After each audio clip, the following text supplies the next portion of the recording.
if you want to go ahead and get started. Sure. Well, hello everyone and welcome. I am Sarah Praskiewicz. I'm an assistant professor of geography at the University of Alabama. And along with my colleague, Dr. Sagi Cohen, who's also an assistant professor of geography at UA, and is also on the call. We were the advisors or theme leaders for the 2016 Summer Institute at the National Water Center. And I'd also like to introduce the two course coordinators who did a lot of the real work of organizing the Summer Institute, Peirong Lin at the University of Texas and Adnan Rajib of Purdue. Can you go to the next slide? So what was the Summer Institute? It was a 7-week program held at the National Water Center, which is located on the campus of the University of Alabama in Tuscaloosa. So it took place from June 7th to July 20th. We had 34 students participate, 33 graduate students and 1 undergrad from universities all over the country. And the purpose of the Summer Institute was to work with the applications of the National Water Model, the new hydrologic forecasting system being run operationally at the National Water Center, with the students developing research projects related to 4 themes, which were flood modeling, flood inundation mapping, forecast errors and uncertainty, and working with emergency response. So over the course of the Summer Institute, the students worked on these research projects in 12 groups that resulted in 15 papers summarizing their preliminary results. Those papers are now available in a quasi-technical report, the link to which is on the screen. And there will also be a special issue of the Journal of the American Water Resources Association coming out next year that several of the groups will be contributing their papers to. Next. So over the course of the Summer Institute, the first 2 weeks was what we call the boot camp, where the student participants received training in what the National Water Model is, learned how to use various types of software programs that would be of use in their projects. They also had several project formation sessions where students sort of self-organized into groups based on the research themes and identified research questions and formed groups. We did 2 field trips during the boot camp. One was just a fun day on the Cahaba River just outside Tuscaloosa with kayaking and swimming. And then we also did a more research-oriented field trip on the Cahaba River as well as Cribbs Mill Creek in Tuscaloosa, where the students saw demonstrations of various survey techniques, including survey-grade GPS, ADCP, and terrestrial LiDAR scanning.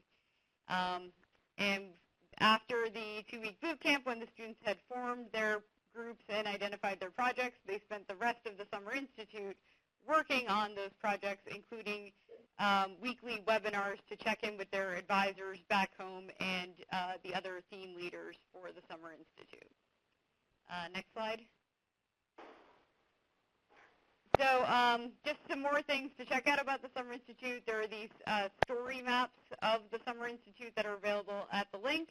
There's a really fun YouTube video that shows what the students did over the Summer Institute, both in terms of work and fun weekend trips that they took all over the Southeast. And for people who are interested in participating in the 2017 Summer Institute, Kuwazi has some information about that at their website as well. Next. Okay, so as I said, there were 12 groups that did projects that resulted in 15 papers that are published in the Kuwazi technical report. Today we're going to have 7 groups that will present their research. So I'm going to hand it over to Peirong now. Peirong and Adnan will be the MCs to introduce the individual groups. Thank you, Sarah. So this is Peirong from UT Austin. I'm one of the course coordinator for this summer. As Sarah just said, we have a lot of results generated from this great 7-week program. Before that, before I hand it to students, Adnan, do you want to say a few words about the story maps that's summarizing students' projects? Well, thank you, Peirong. Hi, I'm Adnan. I'm a PhD candidate in civil engineering at the Purdue University. So Peirong and I, and also Xing Zheng from UT Austin, we are the 3 students, and also Chris Franklin from UT Dallas. We are the 4 people who are actually involved 2 back-to-back years in the Summer Institute from its very beginning. So the main reason we organized this seminar today is just to keep in mind the growing interest from the broader scientific community, and to let the new applicants know about the National Water Model Initiative. So mostly to feature some of the outstanding contributions from this year's program. And this is actually the sole purpose of today's seminar. And as mentioned by Professor Sarah, that we have 4 themes: for flood modeling, inundation mapping, forecast radars, and emergency response. And just by knowing these 4 themes, you should realize that this is a chronological architecture, how to transfer information that is in the sky to the information in the ground for increasing resiliency against flood hazard.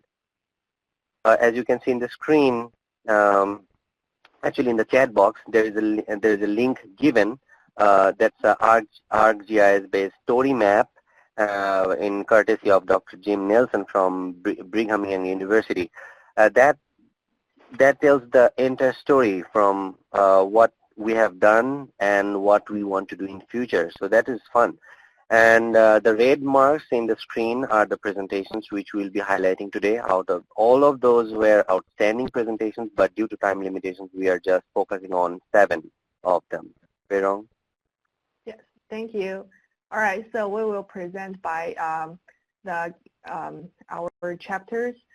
We'll first go to the first chapter about flood modeling. Gene, do you want to take over? Hi, my name is Jim Call. I'm at the University of Kansas. I apologize for the sounds of construction noise. KU is currently building some stuff. So we did densified measurements. So this was brought on, you can go to the next slide, Peirong. Yes. This project was brought on by the impetus that the National Water Model is now forecasting river networks magnitudes of, and numbers that are magnitudes of order greater than what they currently were forecasting at. And the sensor network hasn't been able to keep up with that increase. So if you go to the next slide. One of the options to increase this network is to add observation points. The USGS gauges aren't appropriate at all points, so we need to look at other sensors. And then in addition to those other sensors, we're interested in finding out how these sensors can inform the model, and then how much information is required for a certain level of accuracy. So if you go to the next slide. This is the site at Cahaba in Centersville, Alabama. They made the mistake of letting us go where we wanted to go, so we decided to take on some field work. And we spent just about every weekend surveying this section of river. We've got cross-section data points and observations from 2 different sensors. There's a USGS sensor and the new Sumner sensor that also collects velocity at that location. And then finally, we took out a fish finder and an ADCP. So if you go to the next the next slide. We performed a quick validation on these new sensors to show that, yes, they do replicate what the USGS sensors are measuring in addition to velocity. Next slide. So you can create a fish finder depth sensor for roughly $300, or you can go to the next slide. You can take out an ADCP that's approximately $50,000 to collect data. So if you go to the next slide, this is a summary table of our results. The long and the short of it is that depending on the model that you use and the level of detail that you're interested in, the fish finder can actually replicate the reach at a nicer accuracy with regard to water surface elevation than just the cross sections alone. And the ADCP is a super awesome instrument. So there are results across the next couple of slides. I'll let you guys look at that in your free time, because this presentation should be available at the end, right? Yes. Okay, so that's, this is the results of our survey, and we've added HEC-RAS and HEC-RAS 2D to this analysis. Some of those graphs might not show up, but that was our project, our first project.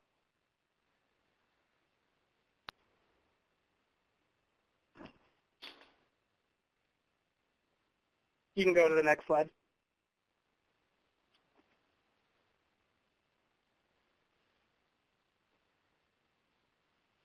Is this the slide you're saying? Yeah.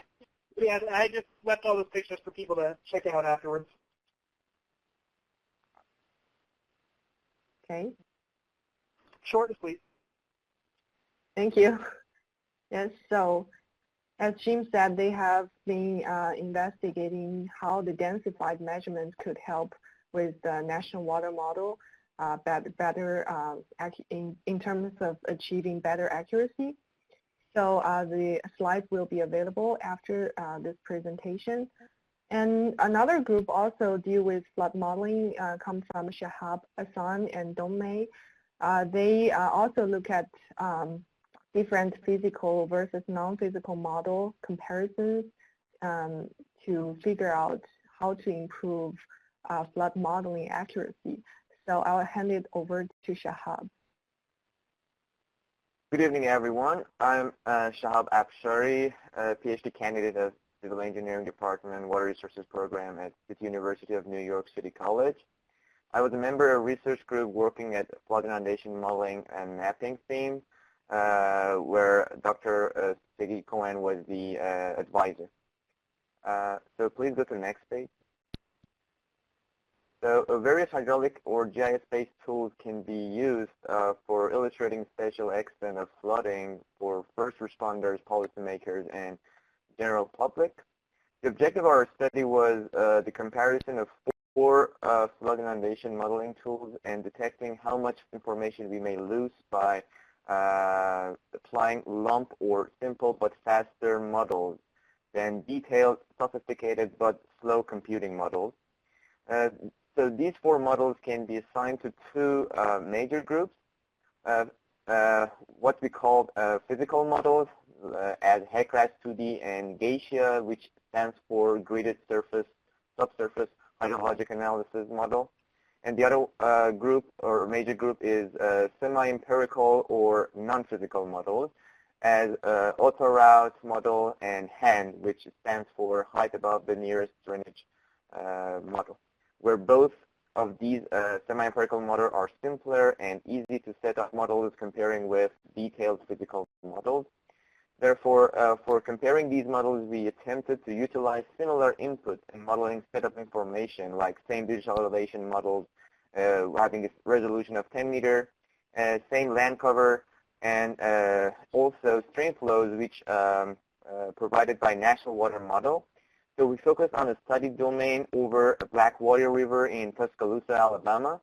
The river reach locates between Oliver and Holt Dams, where there is also a levee structure. So our key research question for this study was what is the trade-off between the accuracy and workability of models, and how sensitive are models to geophysical and man-made attributes like hydraulic structures and whatnot. So please go to the next page. So this is a snapshot of our study domain where key hydraulic structures are depicted. We included the river bathymetry and all existing hydraulic structures in natural DNs while we were setting up HEC-RAS 2D model and Geisha model as physical models, but we just applied a natural DM for two semi-empirical models, auto-route and Geisha, auto-route and HAND, that you can see in the bottom as we assign channel bathymetry and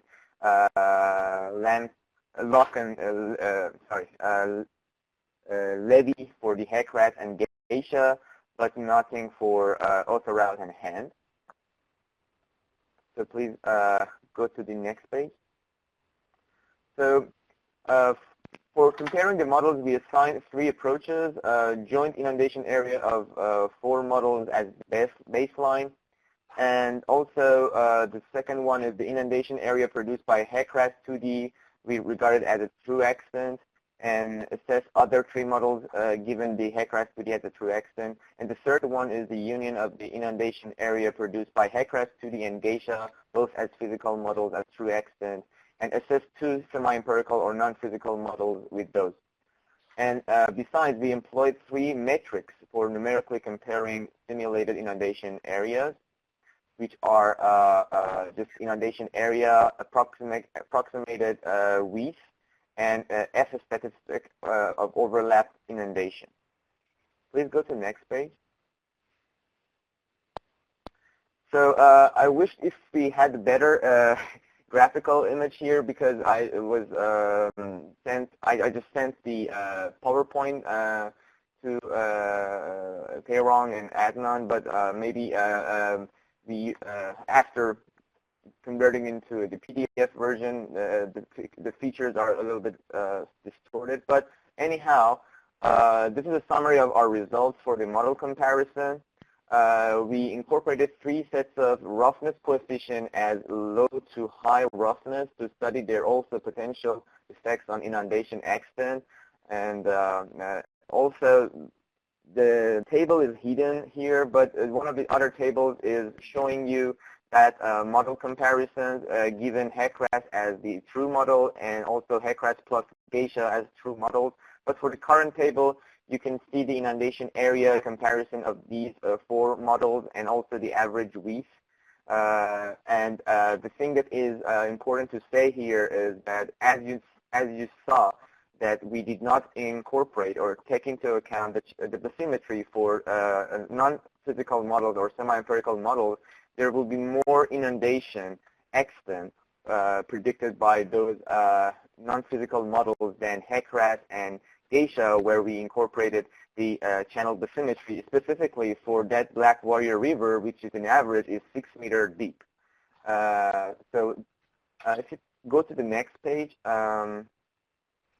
this is our conclusion for this model comparison, that simple train-based inundation models can capture about 60% of the true extent even without considering channel bathymetry and control structures like levee and dams. And the resolution of the topographic data, or DN, does matter. If you use something like NAD that is 10-meter resolution, it can give you different extent of inundation than using a LiDAR imagery that is about 1 meter. And the trade-off between these models argues is that the performance issues always implied in the speed and the simplicity. For haircrest and geisha, it will take much more longer than those semi-empirical model, given producing a reliable and true outcomes. But those semi-empirical models being a little bit simpler and lump model, but they are much more faster than these 2, and they can also give enough information for first responders to be able to handle the flooding issues. So, and I'm going to again thank Coastal and Hydraulic Lab and U.S. Army Corps of Engineers advisors like Dr. Ahmed Tawakkoli, who helped us a lot, and also specifically I'm going to thank Dr. Sagi Cohen, who let us in his lab and using his own machines and computers specifically. I have to give him a special thanks. So thank you everyone for your time, and I hope you get some information about our work. Thank you. Thank you very much, Shahab.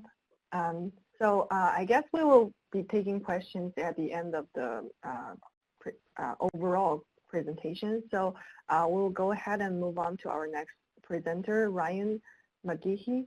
And Ryan, their group with Lin Chen and Emily Poston, they are dealing with improving the hand inundation mapping method.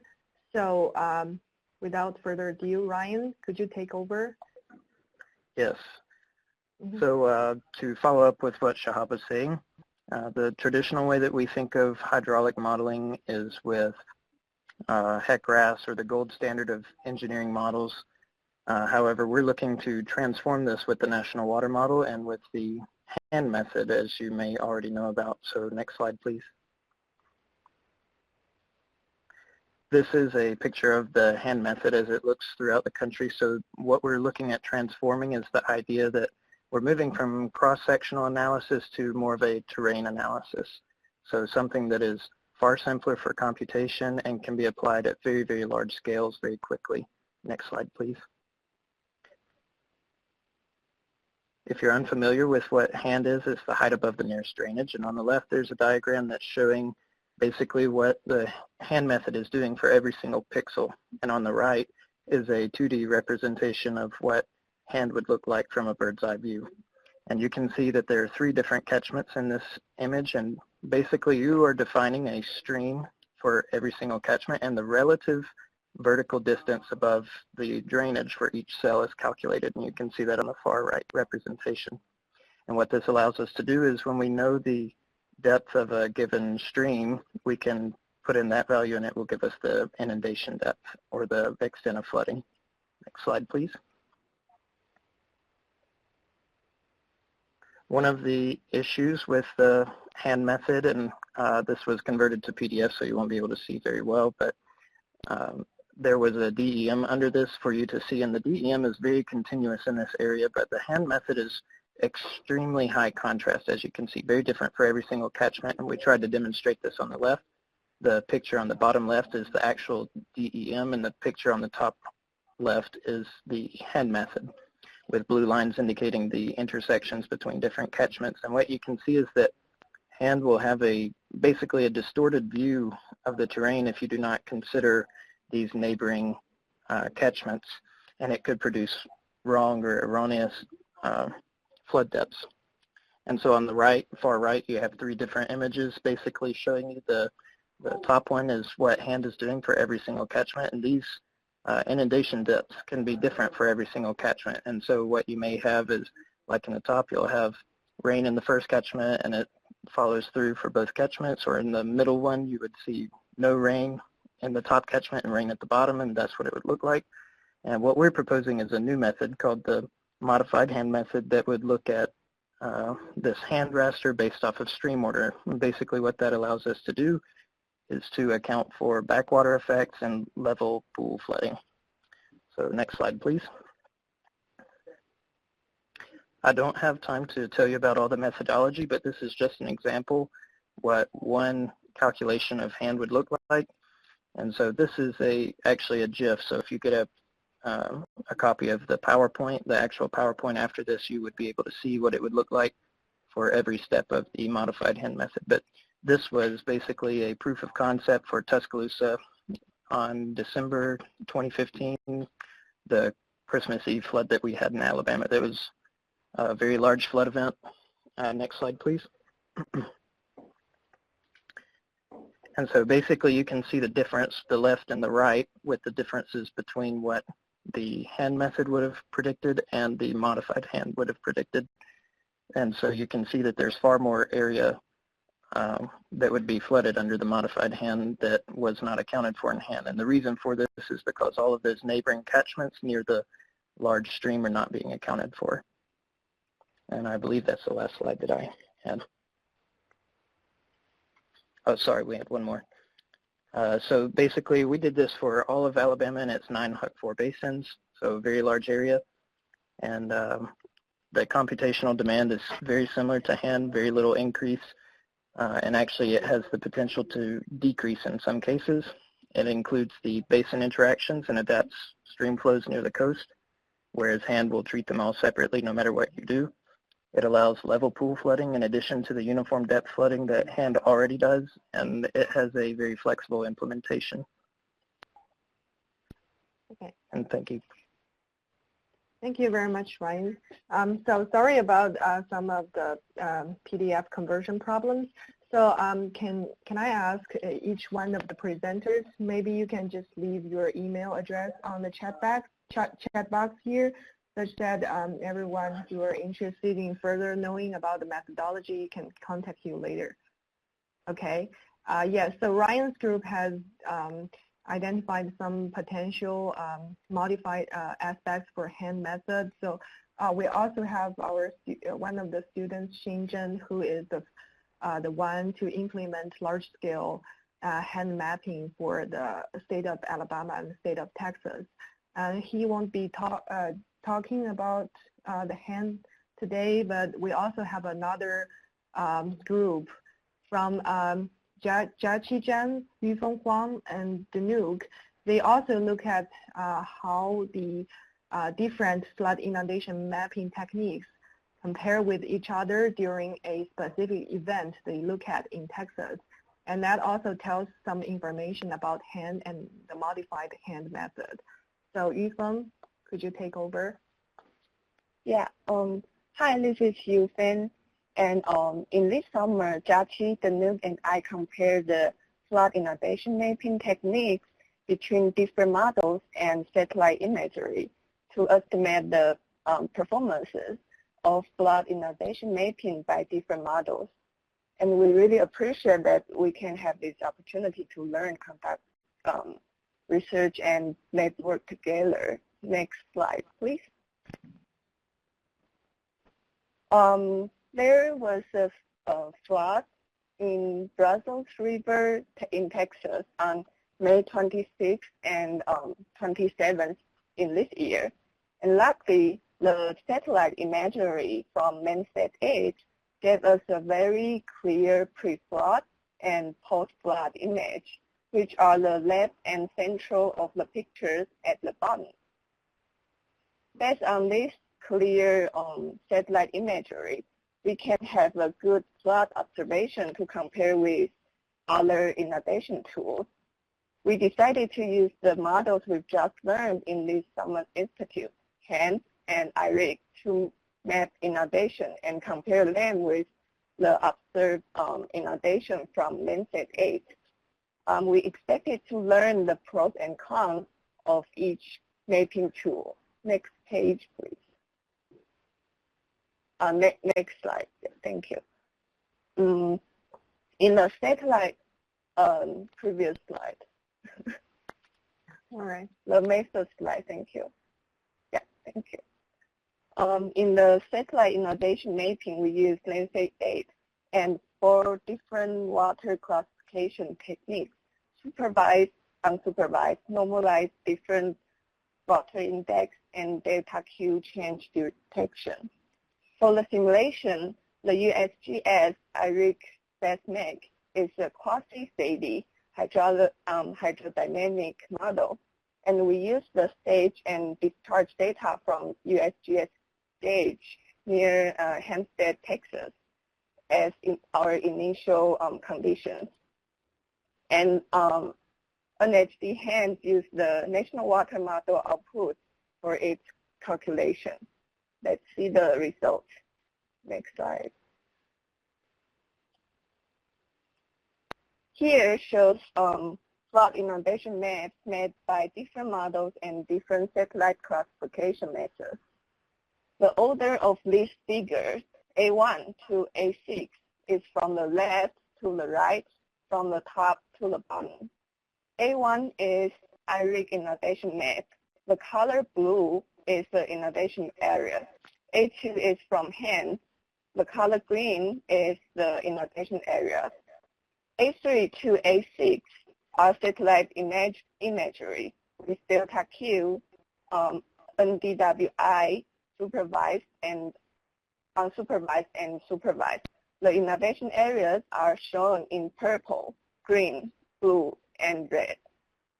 Compared to the flood inundation area from satellite imagery, the IRIC BESNEC was a bit overestimated, and HAND underestimated the inundation area. In addition, the hand had two major missing areas. Those two missing areas in hand may cause, maybe because hand doesn't consider subcatchment interaction behaviors, as what Brian's group just pointed out.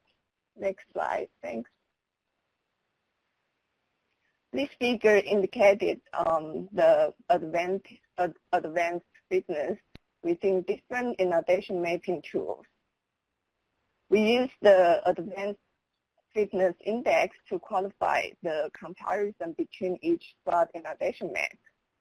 Based on the index, the IRIC fast map performed better than hand in this case. For different classification methods in satellite imagery, the supervised classification method gave the best fitness with both IRIC, FastMag, and hand inundation maps. Next page, thank you. The conclusion. In our study, both hand and IRIC generated better feeds with satellite imagery, and IRIC performed better in this case. We think that there is high potential that the hand inundation mapping can be improved by making the subcatchments behave indirectly. And more case studies will give more reliable conclusion rather than a single study flood event. Thank you so much. Thank you very much, Ethan. So one of also the conclusion here that their methods can be improved by using Ryan's modified hand. They have been collaborating after the Summer Institute, and there are some interesting updates I think will be on the way. So thank you, Ethan. And now let's move on to our next speaker, Chris Zara. So one of the take-home message I learned from this Summer Institute is also from one of the emergency responders we deal with. They said probabilistic inundation mapping are very critical for their decision making, more critical than the deterministic ones. So Chris Zara, in collaboration with Hossein, Ridwan, Michael, and the theme leaders, Alfonso and Abraham, they look at the uncertainty quantification and probabilistic flood inundation mapping. And Chris, Zara, can you take over? Yep, you can hear me? Yes. Cool. Thank you. That was a great introduction. And first off, we want to say thank you to Alfonso and Ibrahim, our theme leaders, for their guidance this summer. We also want to thank our academic advisors who generously donated a summer of work that they could have gotten out of their research students to participate in the Summer Institute. Let's jump into it by introducing the team on the next slide here. So you always have to try to squeeze in the acronym. So our group this summer went by Team HYPHIUM, or the Hydraulic Ensemble Flood Inundation Uncertainty Mapping Team. And I just want to give you a nice look of our pretty faces. So let's go to the next slide where we can talk about the objective. And the objective of our study was to quantify and visualize uncertainty in model predicted flood inundation maps. And the end goal of this objective is to develop a method that can be operationalized for local ensemble flood inundation mapping purposes. The motivation for this project, though, is exemplified best in the picture I have on the slide. We are all acquainted with the deterministic flood inundation maps, like you see on the left there. These provide a straightforward representation of where the floodwaters could be based on one model scenario. However, we know that models have inherent uncertainties. And also, there's no way to communicate a level of risk with deterministic-based maps because it's either a yes or a no. So rather than provide this single deterministic flood inundation model prediction as shown on the left, in this study we want to develop a workflow that provides information about how certain the model is in an area becoming inundated, or a probabilistic surface on this map. And so this concept that I'm proposing is exemplified by the image on the right there. On the right there where we can see where the darker colors represent where the model is more confident that an area will become inundated. And now to the next slide, we can get into the study area. And the study, it takes place along a 15-kilometer reach of the Darby Creek in Pennsylvania. It stretches from Mount Moriah Cemetery to its confluence with the Delaware River. We chose to base this study in a highly urbanized watershed, as you can see from the image in the top right. We chose it because both the data availability and the need for this type of information in pre-storm flood preparation activities, like the allocation of resources throughout the city. The event we selected in this study marked the second highest streamflow ever recorded at the USGS Cobb Creek Gauge at Mount Moriah Cemetery. They're reaching 100 CMS on April 30th, 2014. And the next slide.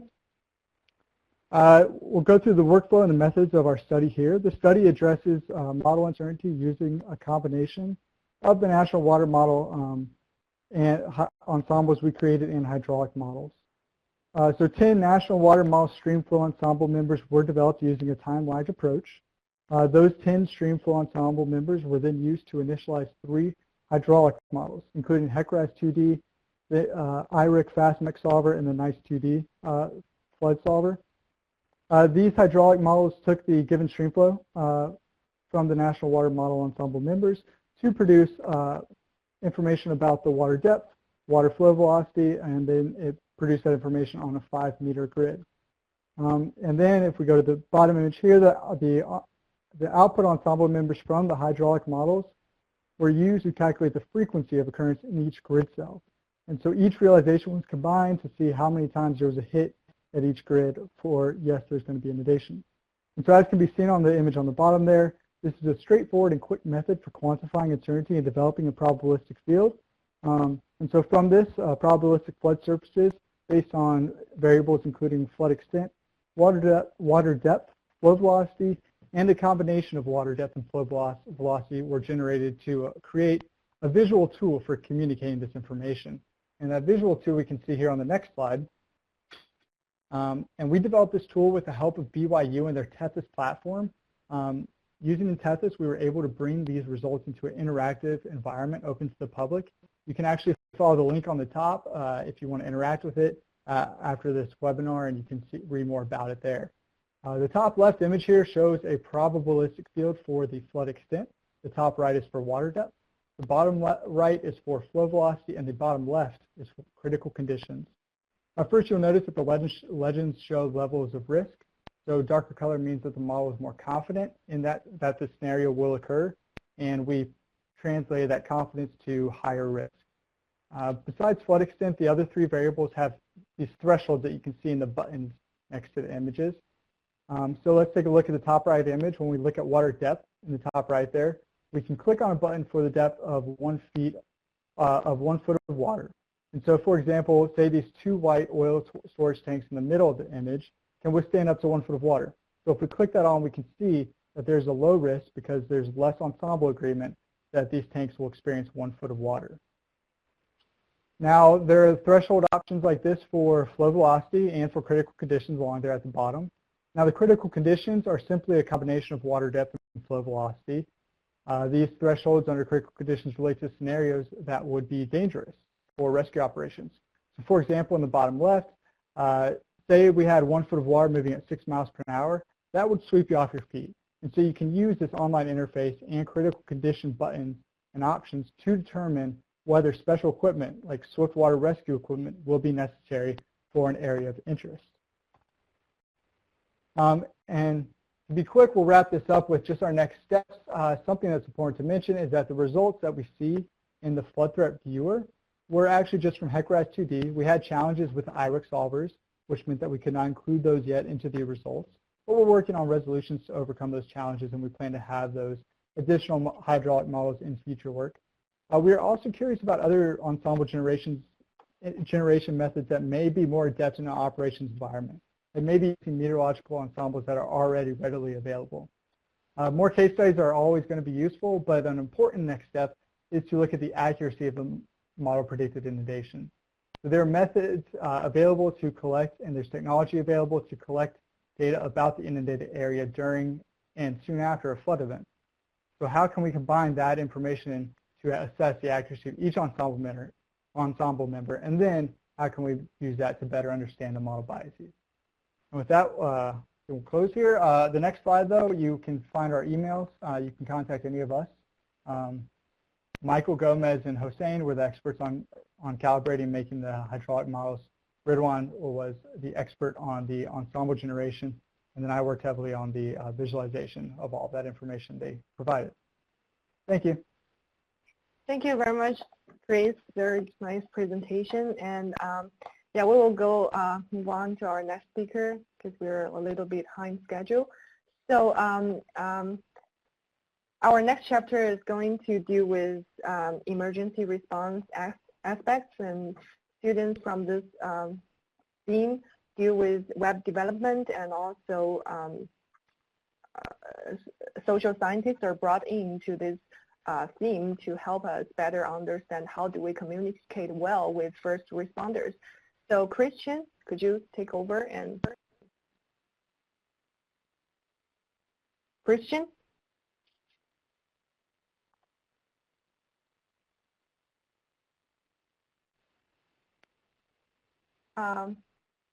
I saw Christian is on the attendee list, so probably he's not connected to the phone yet. So while we are waiting for Christian to come up to the phone, let me just briefly introduce what they did. So Christian and Savannah are two graduate students from BYU group, and Xinjian, together with Xinjian from UT Austin, he's Dr. David Maidman's PhD student, who's expert in hand innovation mapping. Oh, Christian, great. Sorry, great to have you here. Turned off for a second. Yeah, sure. Okay, Could you ready? Take over? Yeah. Yes, okay, sorry about that. I'll be quick. So I'm Christian Kessler. I go to BYU. I also worked on this project with Shing from Texas, who made hand, and also Savannah here at BYU. Could you go to the next slide, please? Yes.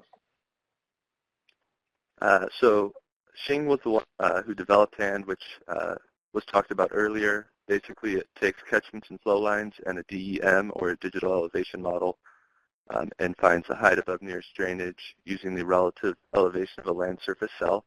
And from that, you can choose a flood depth and create a flood map. Next slide, please. We sort of did 3 different parts for this project. Shing, who made hand, originally did it with a 10-meter DEM, but he was trying to improve it and make it more accurate by using LiDAR data, which is 10 feet by 10 feet. And if you look at the bottom right corner, he was able to do that. However, there were some limitations using the LiDAR data because it was too accurate. When it would hit a roadway or a bridge, the water wouldn't be able to flow through and it would act like a dam. So he had to go through and manually edit that. However, he was able to overcome it and create a DEM using LiDAR. Next slide, please. So Chris Zarzar talked about Tethys earlier. It's something that we work with here at BYU. It's a platform online to host water resources web apps. So for Savannah and my portion of the project, we each made a small web app using hand. Next slide, please. The app that I made involved displaying flood maps at different depths and also using the National Water Model to show flood forecasts. So where number 5 is pointing, that shows a flood map, and it's overlaying with another layer which shows populated areas. The more red it is, the more populated or dense it is. Number 1 on the left-hand side, you can toggle on and off the layers. Number 2, it's a way to view the flood. It's not a realistic flood. All it shows is flood increasing by depth. For example, 1 meter, 2 meter, 3 meter, all the way up to 11 meter, where the flood would be. Where number 3 is pointing, it uses the National Water Model to view an actual flood forecast. So it uses the stream flow prediction part of the National Water Model and compares the flow versus a rating curve to find what the depth would be. And then it will actually show a flood forecast for the next 15 hours, and you'd be able to see if it actually was flooding. So that's all on that app. Next slide, please. This is the app that Savannah created. It was somewhat similar but a little different. So this was, she did a test case for Tuscaloosa where it did the same thing with the National Water Model. And what this app did is it generated shape files of flood maps for the next 15 hours or whatever forecast you chose. and then you would be able to download those shape files and view where the flood would actually be. So a similar approach, but or a similar idea, but different approach. So I think that's all I have. Thank you. Thank you, Christian. So could you please type in the TESIS platform URL such that the audience here can also explore the web platform themselves? Yeah, I'll type that in. Okay, thanks. All right, and we also have another, Jim will just talk for a few seconds about their Opera platform, also for emergency response team. A few seconds is right. So I yeah. was brought on by this observation that we now have the ability and the technology in place to accurately disseminate information out to the general population about disasters, but there's nothing really in place at this point. So if you go to the next slide, we've created this web portal, and I'll throw the link down in this little box that you can explore, called the Disaster Zoo and the Opera platform. So this is designed to be used for just about any test case that a city could come up with, and our flagship application is the Flood Hippo application. We go to the next slide. You'll see the web front for that. And if you scroll through, this has information about education about floods, what you should do in the event of a flood, how to prepare for a flood. So if you go to the next slide, on the day of the emergency, in this case a flood, you would get the traditional NOAA text message alert that said there's a flood in your area. But in addition to this information, you would also have a link that you could click on your cell phone or your computer, something that has GPS enabled, that would allow you to harvest the polygons, the flood inundation polygons that the National Water Model can now produce to route users away from floods and prevent flood deaths, particularly in driving, because that's where most of the deaths occur. So if you go to the next slide, you'll see a quick little YouTube link that I'll throw down in the bottom here that you can watch. It's all of 50 seconds. Does it actually play in here? Okay, I'll narrate over. So essentially what you do is you get this wireless alert on your cell phone, and there's some video. Paul is talking over this. See if this skips ahead. So when you click on the link in your little emergency alert, you're going to get two options, either a navigate or an evacuate. So in navigate, you can enter your own addresses and then navigate around impending flood polygons. And in evacuate, you actually tap into a database, something that FEMA could run behind the scenes with shelters, and that would navigate you from your current location around the flood polygon and into this shelter. So you can see this example with that Christmas Day flood, where in this example we were sitting in the National Water Model, so our GPS pings us as being in the flood polygon, and it directs us around the flood and to safety. So feel free to check out the website. That's that project. Thank you, Jean. So, yeah, thanks. So our last group of speakers is from Chris Franklin from UT Dallas, and he will talk about their group's work about bridging communication gaps between researchers and emergency responders. Hi, everyone. My name is Christopher Franklin, and to be brief in the interest of time, I'm a doctoral candidate in the Geospatial Information Science program at the University of Texas at Dallas. In 2015, I was part of the Summer Institute as a visiting fellow from the University of Texas, and last summer I was brought back as an assistant theme coordinator. I think it's interesting to look at the number of people that were involved and that we worked with on these projects. Whitney Tenson was at Jackson State University. Don Butler was from the University of Texas at San Antonio. Richard Garth was from the University of Texas at Dallas. Mike Johnson was University of California, Santa Barbara. Jim Cole was out of University of Kansas. Paul Reese was out of University of Texas at Austin. And Christian G. was North Carolina State University. Plus Shakiba Moravid was from UT Dallas, an alumna of last year. So we had an incredible amount of people involved in synergy across the different groups that were there this year. In our second slide, we were involved in two social science projects, basically. We enjoyed assistance from the National Water Center personnel in Tuscaloosa. In particular, Fernando Salas, coordinator for the 2015 Summer Institute, was very helpful in giving us this quadrant model that allowed us to divide our attention to the issues on these four different quadrants. They're too complex to go into now, but it's available in the document that's being provided as a PDF. If you go to the third slide, we have a conceptual model for our first project, which we call Translator Tabletop Exercise, or TTX. That first project was designed to look at the communication gap between the engineering science cloud and the first responder social cloud, as we came to call it, bringing just-in-time technical information to first responders. It was led by Whitney Henson, Jackson State University, with our computing architecture and database design specialists Krishna G. out of North Carolina and Richard Garth at the University of Texas at Dallas. In the fourth slide, which is our conceptual model of the second project, which is increasing citizen awareness, the second project was a very interesting one, and it was led by Don Butler of the University of Texas at San Antonio. It was involved in looking at the information gap between the science cloud and the information that's available and populations at risk. And she developed some very interesting strategies for enabling people to take responsibility for their own safety during flood scenarios and flood events.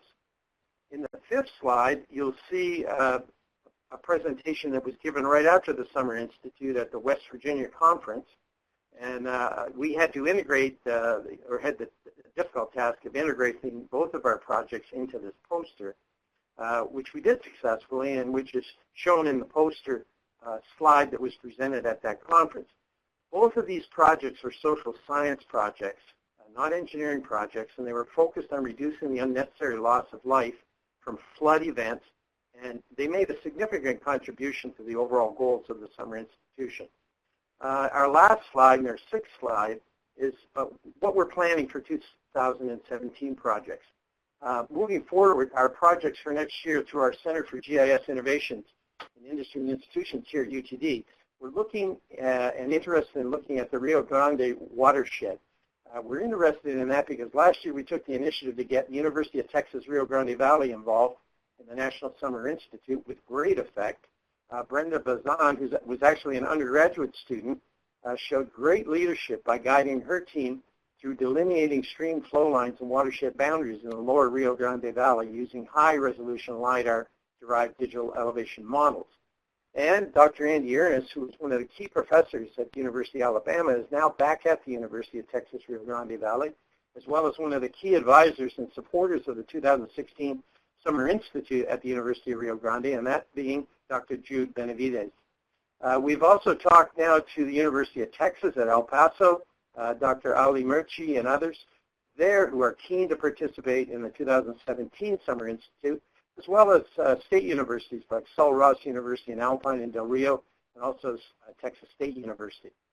There are a lot of individuals who are involved in different aspects of water research, and our project hopefully next summer will be to look at how the National Water Model can either enhance or be enhanced by some of the work that is being conducted in the field. Thank you very much. Thanks very much, Chris. Okay, thank you, Chris. So this is Adnan again.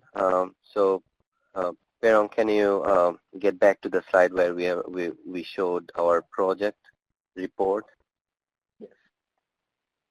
Okay, so now by now any student who is new to the National Water Model Framework should realize what we have done in the 2016 Summer Institute.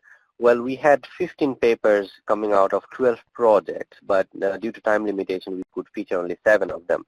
But I wanted to highlight this final version of project report constituting all the 15 papers, and we just came online, and you have the link available. Those of you who are interested, please go to that link. You can download that whole report and read all the 15 papers.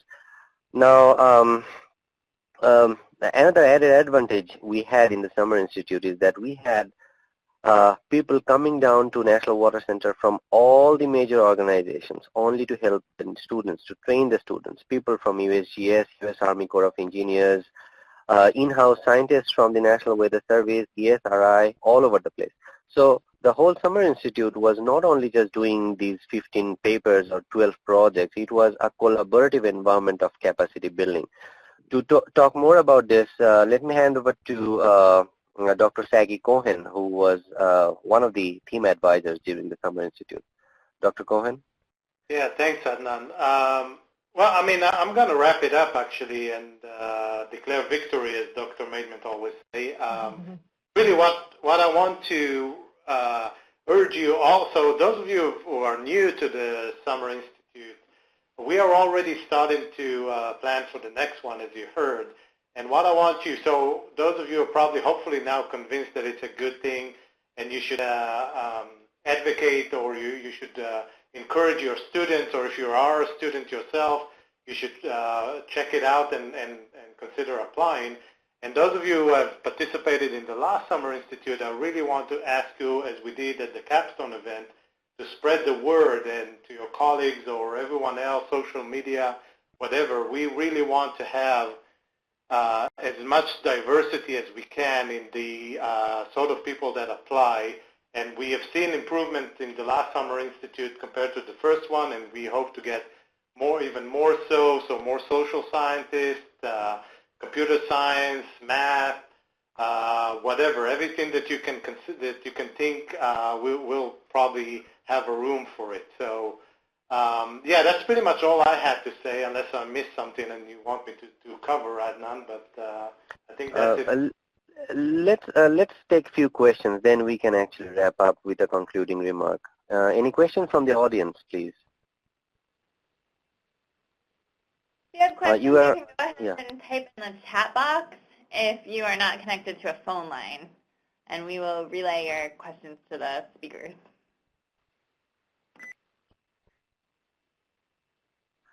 Okay, so I have a common question, like a new student, suppose a new student, he or she doesn't have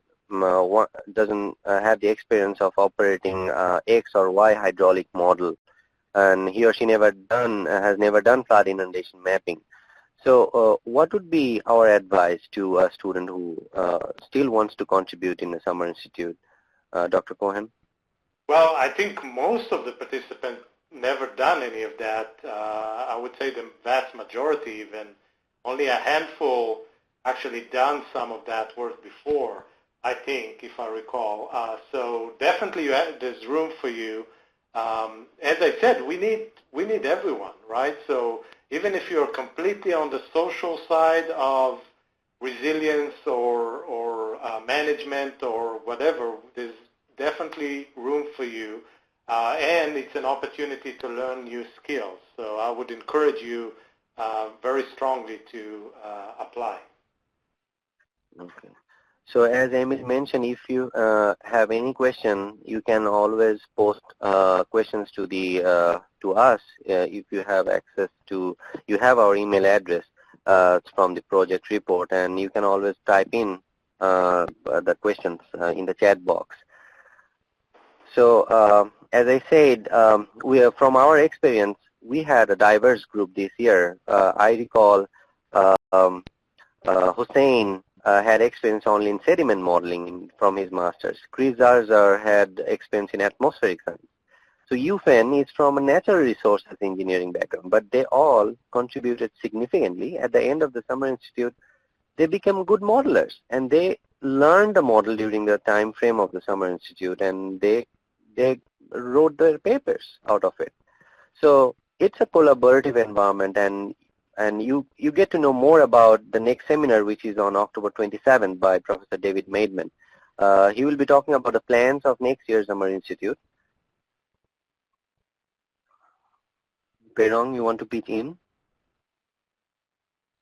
Well, yes. I mean, this is pretty a good experience for everyone included. We have students from all the way from atmospheric science to hydrology, hydrologic engineering students to social scientists. It's really a fun experience, and much research results generated. So I would also encourage everyone interested to apply as we are going on along the way for the progression of the National Water Model and the HAND foundation for the entire United States. Yes. Dr. Cohen, concluding remarks, please. Yeah, I think well, I don't have anything else really. Yeah, just go ahead, spread the word. It's a really worthwhile experience. Let your advisor know, so they'll tell their future students and their colleagues. So just help us spread the word as much as you can. Okay. Right. Let's thank all the speakers again. Right. Yes. Thank you for preparing those slides and attending the webinar. Thanks.